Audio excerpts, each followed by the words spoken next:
Eu estou agora na BTC Havas para bater um papo com o Er e Gal Barradas. Tudo bem? Olá, tudo bem? Ótimo. A agência passa por um bom momento. Depois de 3 anos no mercado brasileiro, aqui em São Paulo, vocês se juntaram com a Havas. Eu queria que vocês me falassem um pouco sobre este processo. Como nós já estávamos à frente do Creative Group no Brasil, né, foi um movimento meio que natural, porque a Havas sempre foi uma powerhouse, né, muito grande como agência, mas a cultura da BETC de criatividade junto com dados, enfim, sempre foi algo muito forte dentro do contexto do grupo. Então, quando o grupo propôs que nós uníssemos a operação, para nós, na verdade, foi muito bom, porque é muito mais fácil você ter uma equipe sob uma única cultura, um único direcionamento, e as pessoas que recontratamos na Havas, que já estavam lá desde o último ano, já vinham de alguma forma sofrendo, recebendo a influência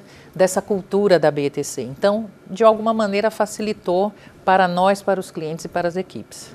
Como é que você vê essa mudança? O que muda mesmo no dia a dia do trabalho, Er? Eu acho que o que muda é você focar mais nos negócios ao invés de ficar focando na fusão, na maneira como você junta duas culturas.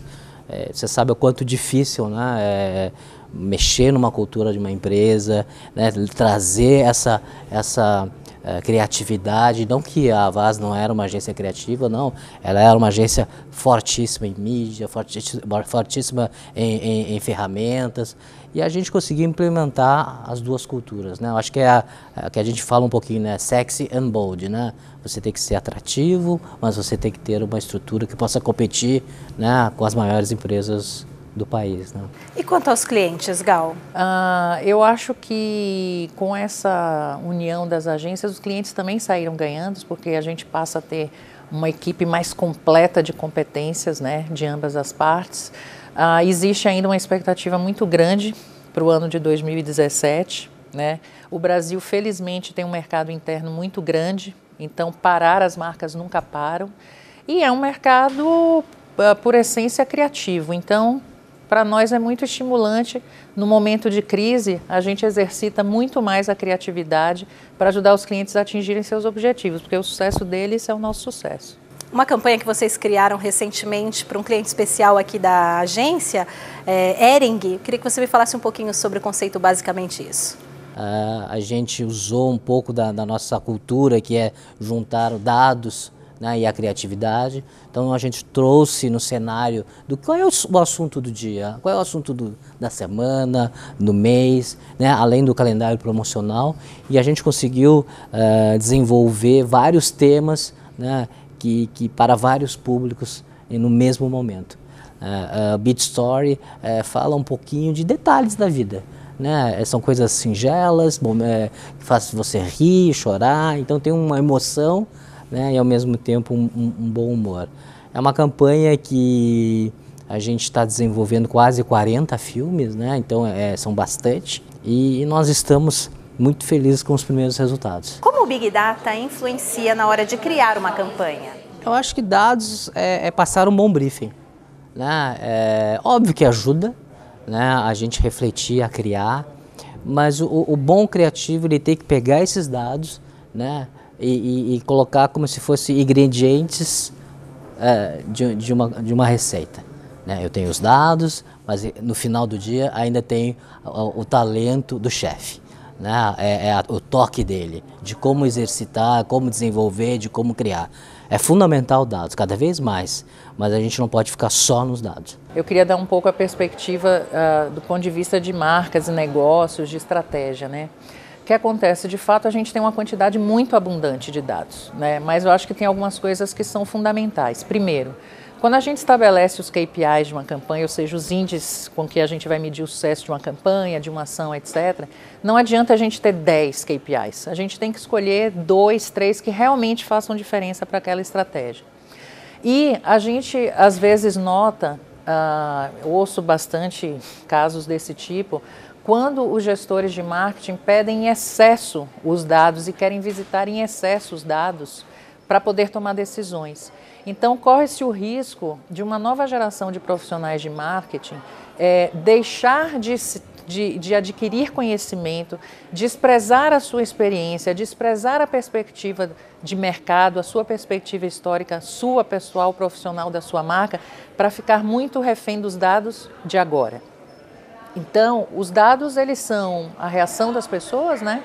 Então, uma compra é um dado, um clique é um dado, então a gente tem ali como as pessoas estão reagindo, mas é preciso atuar sobre os dados. E nesse momento, conta muito a experiência do profissional, né, a clareza do caminho que a marca quer tomar, para que ela ponha numa perspectiva histórica e possa colocar uma projeção para o futuro de como aquele dado pode ajudar no desenvolvimento de uma ação. Como a agência lida com os processos de concorrência? Olha, concorrência é aquela história que você tem que fazer o seu melhor, né, para mostrar para esse cliente que a gente está paquerando de como a empresa trabalha. Acho que não é só o trabalho final de um briefing, né, mas é a empatia, é como o grupo desenvolve, ou como o grupo lê o briefing dado, né, e no final é uma competição. E você tem que desenhar esse seu projeto, né, também para que ele compre, né, de uma maneira assim, eu compro o projeto, mas também estou comprando a empresa que está por trás desse projeto. Né? Não adianta, nas concorrências, o que acontece muito é o dia do show, né? E óbvio, a gente tem que dar o show, né? Faz parte do jogo, mas depois do show tem o dia a dia. E esse dia a dia que é o mais difícil. Né? Eu acho que as empresas têm que encarar o dia a dia como um relacionamento. Né? Eu tenho que confiar no meu cliente, e o cliente tem que confiar na sua agência. O Ed falou do ponto de vista do trabalho e eu gostaria de pontuar do ponto de vista do negócio, porque assim, eu acho que o mercado brasileiro foi sendo levado a um modelo de concorrência que não é bom para ninguém. Né? Para as agências é muito ruim, para os clientes também acho muito ruim, porque, óbvio, já participei de concorrências que tiveram uma gestão impecável, assim, né?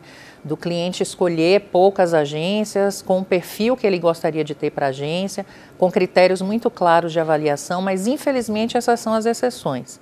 Boa parte das concorrências que acontecem no mercado hoje tem 10 agências de perfis totalmente diferentes, o que mostra que o marketing não amadureceu primeiro, né? Que tipo de agência ele gostaria de ter, com que tipo de pensamento, com que tipo de visão para o mercado.